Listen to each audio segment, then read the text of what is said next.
તેમણે શ્રી રઘુનાથજીનો પ્રતાપ હૃદયમાં ધારણ કર્યો. તેઓ પોતાના પાછલા મોહને સમજીને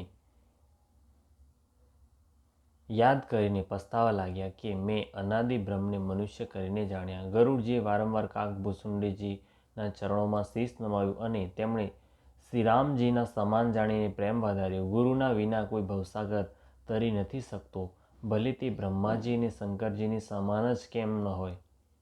ગરુડજીએ કહ્યું, હે તાત, મને સંશયરૂપી સર્પે ડસી લીધો હતો અને સર્પના કરડવાથી જેમ વિષચડીય તરંગો આવે છે તેવી જ રીતે ઘણી જ કુતર્કરૂપી દુઃખ આપનારા તરંગો આવી રહી હતી. હે ભૂસુંડીજી, આપના સ્વરૂપરૂપી ગારુડી સર્પનું વિષ ઉતારનારા દ્વારા ભક્તોને સુખ આપનારા શ્રી રઘુનાથજીએ મને જીવાડી દીધું. આપની કૃપાથી મારો મોહ નાશ પામી ગયો અને મેં શ્રીરામજીના અનુપમ રહસ્યને જાણ્યું. તેમણે ભૂસુંડીજીની અનેક પ્રકારે પ્રશંસા કરીને, માથું નમાવીને અને હાથ જોડીને પછી ગરુડજી પ્રેમપૂર્વક વિનમ્ર અને કોમળ વચન બોલ્યા. હે પ્રભુ, હે સ્વામી, હું પોતાના અવિવેકને કારણે આપને પૂછું છું. હે કૃપાના સાગર, મને આપનો નીચ દાસ જાણીને આદરપૂર્વક વિચારપૂર્વક મારા પ્રશ્નોના ઉત્તર કહો. આપ સર્વે કંઈ જાણનારા છો, તત્વના જ્ઞાતા છો, અંધકાર માયાથી પર, ઉત્તમ બુદ્ધિથી યુક્ત, સુશીલ, સરળ આચરણવાળા, જ્ઞાન, વૈરાગ્ય અને વિજ્ઞાનના ધામ અને શ્રી રઘુનાથજીના પ્રિય દાસ છો. આપ આ કાગ શરીર કયા કારણે પામ્યા? હે તાત, સર્વે સમજાવીને મને કહો. હે સ્વામી, હે આકાશગામી, આ સુંદર રામચરિત્રરૂપી સરોવર રામચરિત માનસ આપ ક્યાં પામ્યા? હે નાથ, મેં શ્રીજી દ્વારા એવું સાંભળ્યું છે કે મહાપ્રલયમાં પણ આપનો નાશ નથી થતો અને ઈશ્વર શિવજી ક્યારેય મિથ્યા વચન નથી કહેતા. તે પણ મારા મનમાં સંદેહ છે. કેમ કે હે નાથ, નાગ, મનુષ્ય, દેવો આદિ ચર અચર જીવ તથા આ આખું જગત કાળનો કોળિયો છે. અસંખ્ય બ્રહ્માંડોનો નાશ કરનાર કાળ સદાય ઘણો જ અનિવાર્ય છે. આવો તે અત્યંત ભયંકર કાળ આપને નથી વ્યાપતો, આપ પર પ્રભાવ નથી બતાવતો. એનું શું કારણ છે? હે કૃપાળુ, મને કહો. આ જ્ઞાનનો પ્રભાવ છે કે યોગનું બળ છે? હે પ્રભુ, આપના આશ્રમમાં આવતા જ મારો મોહ અને ભ્રમ નાસી ગયો. આનું શું કારણ છે? હે નાથ, આ સર્વે પ્રેમ સહિત કરો. હે ઉમા, ગરુડની વાણી સાંભળીને કાગભૂષુંડીજી હરખાયા અને પરમ પ્રેમથી બોલ્યા. હે સર્પોના શત્રુ, આપની બુદ્ધિ ધન્ય છે, ધન્ય છે. આપના પ્રશ્ન મને બહુ જ પ્રિય લાગ્યા. આપના પ્રેમયુક્ત સુંદર પ્રશ્ન સાંભળીને મને પોતાના અનેક જન્મોનું સ્મરણ થઈ ગયું. હું મારી સર્વે કથા વિસ્તારથી કહું છું. હે તાત, આદર સહિત મન દઈને ધ્યાનપૂર્વક સાંભળો. અનેક જપ, તપ, યજ્ઞ, સમ, મનને રોકવું, દમ, ઇન્દ્રિયોને રોકવી, વ્રત, દાન, વૈરાગ્ય, વિવેક, યોગ, વિજ્ઞાન આદિ સર્વેનું ફળ શ્રી રઘુનાથજીના ચરણોમાં પ્રેમ થવો છે. એના વિના કોઈ કલ્યાણ નથી પામી શકતા. મેં આ શરીરથી શ્રી રામચંદ્રજીની ભક્તિ પ્રાપ્ત કરી છે. એથી જ એની પર મારી મમતા અધિક છે. જેમાં પોતાનો કંઈક સ્વાર્થ હોય છે તેના પર સર્વે કોઈ પ્રેમ કરે છે. હે ગરુડજી, વેદોમાં માનેલી આવી નીતિ છે કે સજ્જન પણ કહે છે કે પોતાનું પરમહિત જાણીને અત્યંત નીચથી પ્રેમ કરવો જોઈએ. રેશમ કીડાથી થાય છે, તેનાથી સુંદર રેશમી વસ્ત્ર બને છે. એથી જ તે પરમ અપવિત્ર કીડાને પણ સર્વે કોઈ પ્રાણો સમાન પાળે છે. જીવનના માટે સાચો સ્વાર્થ એ જ છે કે મન, વચન અને કર્મથી શ્રી રઘુનાથજીના ચરણોમાં પ્રેમ હોય. તે જ શરીર પવિત્ર અને સુંદર છે. જે શરીરને પામીને શ્રી રઘુવીરનું ભજન કરવામાં આવે. જે શ્રીરામચંદ્રજીથી વિમુખ છે તે જો બ્રહ્મા સમાન શરીર પામી જાય તો પણ કવિ અને પંડિત તેની પ્રશંસા નથી કરતા. આ શરીરથી મારા હૃદયમાં રામ ભક્તિ ઉત્પન્ન થઈ. એટલે જ હે સ્વામી, એ મને પરમ પ્રિય છે. મારું મરણ પોતાની ઈચ્છાએથી છે, પરંતુ તેમ છતાં હું આ શરીર નથી છોડતો. કેમ કે વેદોએ વર્ણન કર્યું છે કે શરીર વિના ભજન નથી થતું. પહેલાં તો મોહે મારી ઘણી દુર્દશા કરી. શ્રી રામચંદ્રજીથી વિમુખ થઈને હું કદી સુખથી ઊંઘી શક્યો નથી. અનેક જન્મો માં મેં અનેક પ્રકારના યોગ, જપ, તપ, યજ્ઞ અને દાન આદિ કર્મ કર્યા. હે ગરુડજી, જગતમાં એવી કઈ યોનિ છે જેમાં મેં વારંવાર ભમી ભટકીને જન્મ ન લીધો હોય? હે ગોસાઈ, મેં સર્વે કર્મ કરીને જોઈ લીધા, પણ અત્યારની આ જન્મની જેમ હું કદી સુખી ન થયો. હે નાથ, મને અનેકો જન્મોનું સ્મરણ છે, કેમ કે શિવજીની કૃપાથી મારી બુદ્ધિને મોહે નથી ઘેરી. હે પક્ષીરાજ, સાંભળો. હવે હું મારા પ્રથમ જન્મના ચરિત્રને કહું છું, જેને સાંભળીને પ્રભુના ચરણોમાં પ્રીતિ ઉત્પન્ન થાય છે, જેનાથી સર્વે ક્લેશ મટી જાય છે.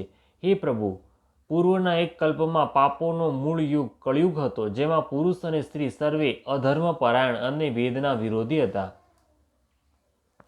તે કળિયુગમાં હું અયોધ્યાપુરીમાં જઈને શુદ્રનું શરીર પામી જન્મ્યો.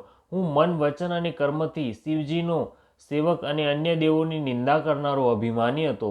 હું ધનના મદે મદોન્મત્ત, ઘણો જ બકબક્યો અને ઉગ્ર બુદ્ધિવાળો હતો. મારા હૃદયમાં મોટો ભારે દંભ હતો.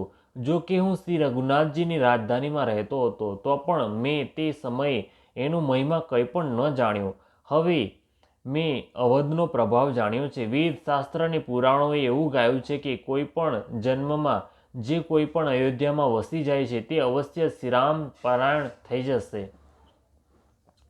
અવધનો પ્રભાવ જીવ ત્યારે જ જાણે છે જ્યારે હાથમાં ધનુષ ધારણ કરનારા શ્રી રામચંદ્રજી એના હૃદયમાં નિવાસ કરે છે. હે ગરુડજી, તે કળીકાળ ઘણો કઠિન હતો.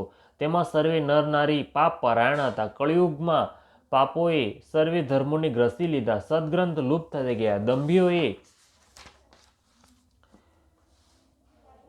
પોતાની બુદ્ધિની કલ્પના કરી કરીને ઘણા જ પંથ પ્રગટ કરી લીધા. સર્વે લોક મોહને વશ થઈ ગયા. શુભ કર્મોએ લોભને હજમ કરી લીધો.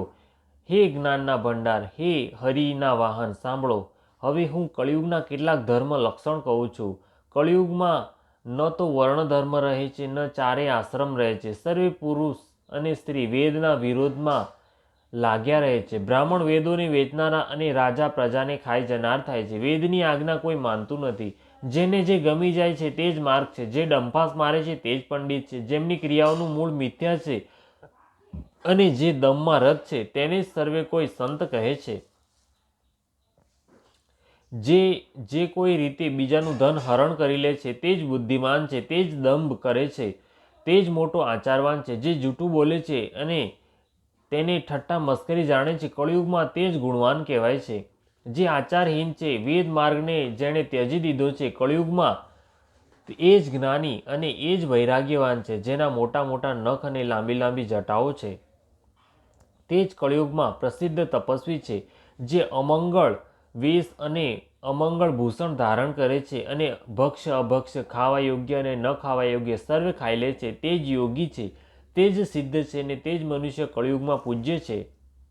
જેમનું આચરણ બીજાઓનો અપકાર અહિત કરનારું છે, એમનું જ મોટું ગૌરવ થાય છે અને તે જ સન્માનને યોગ્ય છે.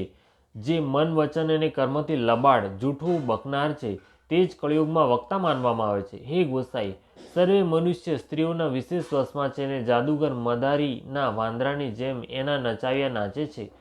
બ્રાહ્મણોને શુદ્ર જ્ઞાનોપદેશ કરે છે અને ગળામાં જનોઈ નાખીને કુત્સિત દાન લે છે. સર્વે પુરુષ કામ અને લોભમાં તત્પર અને ક્રોધી હોય છે. દેવો, બ્રાહ્મણ, વેદ અને સંતના વિરોધી હોય છે. અભાગણી સ્ત્રીઓ ગુણોના ધામ સુંદર પતિને ત્યજીને પરપુરુષનું સેવન કરે છે. સૌભાગ્યવતી સ્ત્રીઓ તો આભૂષણ રહિત હોય છે, પણ વિધવાઓના નિત્ય નવા શણગાર હોય છે. શિષ્ય અને ગુરુમાં બહેરા અને આંધળા જેવો હિસાબ હોય છે. એક શિષ્ય ગુરુના ઉપદેશને સાંભળતો નથી અને ગુરુ દેખતા નથી, તેને જ્ઞાન દ્રષ્ટિ પ્રાપ્ત નથી. જે ગુરુ શિષ્યનું ધન હરણ કરે છે પણ શોકનું ગ્રહણ નથી કરતા, તે ઘોર નરકમાં પડે છે. માતા પિતા બાળકોને બોલાવીને એ જ ધર્મ શીખવાડે છે જેનાથી પેટ ભરાય છે.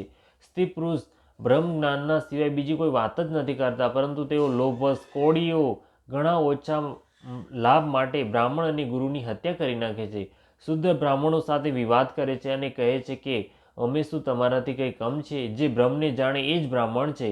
આવું કહીને તેઓ એમને ધમકાવીને આંખો દેખાડે છે. જે પારકી સ્ત્રીમાં આસક્ત, કપટ કરવામાં ચતુર અને મોહ, દ્રોહ અને મમતામાં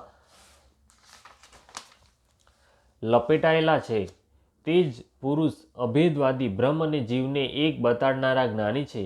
મેં તે કળિયુગનું આ ચરિત્ર જોયું. તે સ્વયં તો નષ્ટ થયેલા જ રહે છે. જે ક્યાંય કોઈ સન્માર્ગનું પ્રતિપાલન કરે છે તેમને પણ તેઓ નષ્ટ કરી નાખે છે. જે તર્ક કરીને વેદની નિંદા કરે છે તે લોકો કલ્પોકલ્પ સુધી એક એક નરકમાં પડ્યા રહે છે. ઘાચી, કુંભાર, ચાંડાલ, ભીલ, કોલ, કલાલ આદિ જે વર્ણમાં નીચ છે તેઓ સ્ત્રીના મરી અથવા ઘરની સંપત્તિ નષ્ટ થઈ માથું મુંડાવીને સંન્યાસી થઈ જાય છે. તે પોતાને બ્રાહ્મણો દ્વારા પૂજાવડાવે છે અને પોતાના જ હાથે બંને લોક નષ્ટ કરે છે. બ્રાહ્મણ અભણ, લોભી, કામી, આચારહીન, મૂર્ખ અને નીચ જાતિની વ્યભિચારિણી સ્ત્રીઓના સ્વામી હોય છે. શુદ્ર અનેક પ્રકારના જપ, તપ અને વ્રત કરે છે તથા ઊંચા આસને વ્યાસ ગાદીએ બેસીને પુરાણ કહે છે. સર્વે મનુષ્ય મનમાન્યું આચરણ કરે છે. અપાર અનીતિનું વર્ણન કરી નથી શકાતું. કળિયુગમાં સર્વે લોકો વર્ણસંકર અને મર્યાદાથી ચ્યુત થઈ ગયા.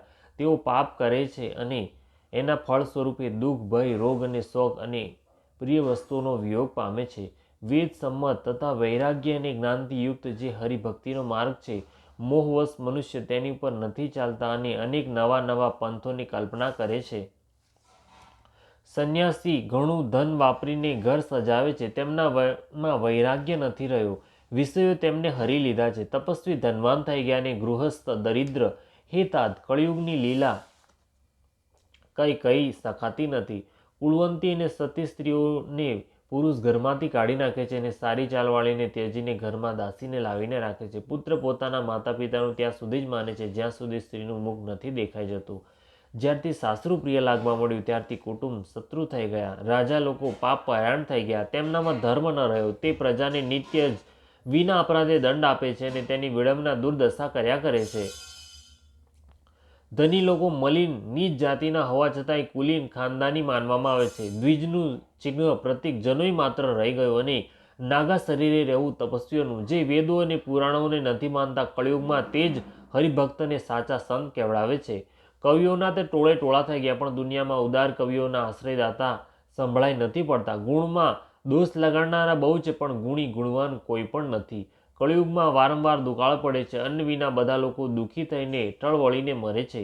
હે પક્ષીરાજ ગરુડજી, સાંભળો. કળિયુગમાં કપટ, હઠ, દુરાગ્રહ, દંભ, દ્વેષ, પાખંડ, માન, મોહ અને કામ આદિ અર્થાત કામ, ક્રોધ, લોભ અને મદ બ્રહ્માંડભરમાં વ્યાપ્ત થઈ ગયા, છવાઈ ગયા. મનુષ્ય જપ, તપ, યજ્ઞ, વ્રત અને દાન આદિ ધર્મ તામસી ભાવથી કરવા લાગ્યા. દેવ ઇન્દ્ર પૃથ્વી પર જળ નથી વરસાવતા અને વાવેલું અન્ન ઉગતું નથી. સ્ત્રીઓના વાળ ભૂષણ, એમના શરીર પર કોઈ આભૂષણ ન રહ્યું અને તેમને ભૂખ બહુ લાગે છે અર્થાત તેઓ સદા અતૃપ્ત રહે છે. તેઓ ધનહીન અને અનેક પ્રકારની મમતા થવાથી કારણે દુઃખી રહે છે. તે મૂર્ખ સુખ ઈચ્છે છે પણ ધર્મમાં એમનો પ્રેમ નથી. બુદ્ધિ થોડી અને કઠોર છે. એમનામાં કોમળતા નથી. મનુષ્ય રોગોથી પીડિત છે. ભોગ સુખ ક્યાંય નથી. કારણ વિનાય અભિમાન અને વિરોધ કરે છે. 10-5 વર્ષનું નાનકડું જીવન છે પરંતુ ઘમંડ એવો છે કે જાણે કલ્પાંત પ્રલય થવા છતાં એમનો નાશ નહીં થાય. કળીકાળે મનુષ્યને બેહાલ અસ્તવ્યસ્ત કરી નાખ્યા. કોઈ બહેન બેટીનો વિચાર નથી કરતું. લોકોમાં ન સંતોષ છે, ન વિવેક છે અને શીતળતાય નથી. જાતિ કુજાતિ સર્વે લોકો ભીખ માંગનારા થઈ ગયા છે. ઈર્ષા, કડવા વચન અને લાલચ ભરપૂર થઈ રહ્યા છે. સમતા ચાલી ગઈ. સર્વે જણા વિયોગ અને વિશેષ શોખથી પીડિત થઈ ગયા છે. વર્ણાશ્રમ ધર્મના આચરણ નષ્ટ થઈ ગયા. ઇન્દ્રિયોનું દમન, દાન, દયા અને સમજદારી કોઈનામાં રહી નથી. મૂર્ખતા અને બીજાઓને ઠગવું આ બહુ અધિક વધી ગયું. સ્ત્રી પુરુષ સૌ શરીરના પાલન પોષણમાં જ વ્યસ્ત રહે છે. જે પારકી નિંદા કરનારા છે જગતમાં તે જ ફેલાયેલા છે. હે સર્પોના શત્રુ ગરુડજી, સાંભળો. કળીકાળ પાપ અને અવગુણોનું ઘર છે પરંતુ કળિયુગમાં એક ગુણ પણ મોટો છે. તેમાં પરિશ્રમ વિનાય ભવબંધનમાંથી છુટકારો મળી જાય છે. સતયુગ, ત્રેતા અને દ્વાપરમાં જે ગતિ ક્રમશઃ યોગ, યજ્ઞ અને પૂજાથી પ્રાપ્ત થાય છે તે જ ગતિ કળિયુગમાં લોકો કેવળ ભગવાનના નામથી પામી જાય છે. સતયુગમાં સૌ યોગી અને વિજ્ઞાની હોય છે. હરિનું ધ્યાન કરીને પ્રાણી ભવસાગરમાંથી તરી જાય છે. ત્રેતામાં મનુષ્ય અનેક પ્રકારના યજ્ઞ કરે છે અને સર્વે કર્મોને પ્રભુને સમર્પણ કરીને ભવસાગર પાર થઈ જાય છે. દ્વાપરમાં શ્રી રઘુનાથજીના ચરણોની પૂજા કરીને મનુષ્ય સંસારને તરી જાય છે. બીજો કોઈ ઉપાય નથી અને કળિયુગમાં તો કેવળ શ્રી હરિના ગુણોનું ગાન કરવાથી જ મનુષ્ય ભવસાગરનો તાગ પામી જાય છે. કળિયુગમાં ન તો યોગ અને યજ્ઞ છે અને જ્ઞાની નથી. શ્રી રામચંદ્રજીના ગુણગાન જ એકમાત્ર આધાર છે.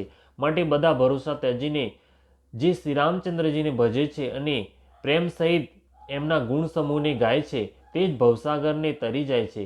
એમાં કંઈ પણ સંદેહ નથી. નામનો પ્રતાપ કળિયુગમાં પ્રત્યક્ષ છે. કળિયુગનો એક અપવિત્ર પ્રતાપ મહિમા છે કે માનસિક પુણ્યની તો ગણના થાય છે પણ માનસિક પાપની ગણના થતી નથી. જો મનુષ્ય વિશ્વાસ રાખે તો કળિયુગના જેવો બીજો કોઈ યુગ નથી. કેમ કે આ યુગમાં શ્રી રામચંદ્રજીના નિર્મળ ગુણ સમૂહને ગાય ગાઈને મનુષ્ય વિના પરિશ્રમે સંસારરૂપી સાગરને તરી જાય છે. ધર્મના 4 ચરણ સત્ય, દયા, તપ અને દાન પ્રસિદ્ધ છે. જેમાં કળીનો કેવળ દાન રૂપી ચરણ જ પ્રધાન છે. જે કોઈ પણ પ્રકારે દાન દેવાથી દાન કલ્યાણ જ કરે છે. શ્રીરામજીની માયાથી પ્રેરિત થઈને સૌના હૃદયમાં સર્વે યુગના ધર્મ નિત્ય વ્યાપતા રહે છે. શુદ્ધ સત્વગુણ, સમતા, વિજ્ઞાન અને મનનું પ્રસન્નતા થવું એ સતયુગનો પ્રભાવ છે.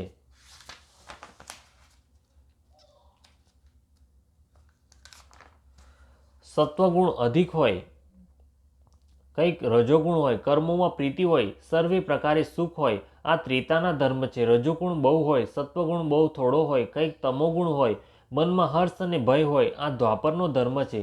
તમોગુણ બહુ હોય, રજોગુણ ઓછો હોય, ચારેકોર વેર વિરોધ હોય, આ કળિયુગનો પ્રભાવ છે. પંડિત લોકો યુગોના ધર્મોને મનમાં જાણીને ઓળખીને અધર્મ ત્યજીને ધર્મમાં પ્રીતિ કરે છે. જેમને શ્રી રામચંદ્રજીના ચરણોમાં અત્યંત પ્રેમ છે તેમને કાળ ધર્મ યુગ ધર્મ નથી વ્યાપતા. હે પક્ષીરાજ, નટ બાજીગરનું કરેલું કપટ ચરિત્ર ઇન્દ્રજાળ જોનારાઓ માટે ઘણું વિકટ દુર્ગમ હોય છે પણ નટના સેવક જંબુરાવને તેની માયા વ્યાપતી નથી. શ્રી હરિની માયા દ્વારા રચાયેલા દોષ અને ગુણ શ્રી હરિના ભજન વિના નથી જતા. મનમાં આવું વિચારીને સર્વે કામનાઓને છોડીને નિષ્કામ ભાવથી શ્રી રામજીનું ભજન કરવું જોઈએ. હે પક્ષીરાજ, એક કળીકાળમાં હું ઘણા વર્ષો સુધી અયોધ્યામાં રહ્યો. એકવાર ત્યાં દુકાળ પડ્યો ત્યારે હું વિપત્તિને લીધે વિદેશ અન્ય સ્થાને ચાલ્યો ગયો. હે સર્પોના શત્રુ ગરુડજી, સાંભળો. હું દીન, મલિન, ઉદાસ અને દરિદ્ર અને દુઃખી થઈને ઉજ્જૈન ગયો. કેટલો કાળ વીત્યા પછી થોડી સંપત્તિ પામીને પાછો હું ત્યાં ભગવાન શંકરની આરાધના કરવા લાગ્યો. એક બ્રાહ્મણ વિધિથી સદાય શિવજીની પૂજા કરતા હતા. તેમને બીજું કોઈ કામ ન હતું. તેઓ પરમ સાધુ અને પરમાર્થના જ્ઞાતા હતા. તેઓ શંભુના ઉપાસક હતા પરંતુ શ્રી હરિની નિંદા કરનારા ન હતા.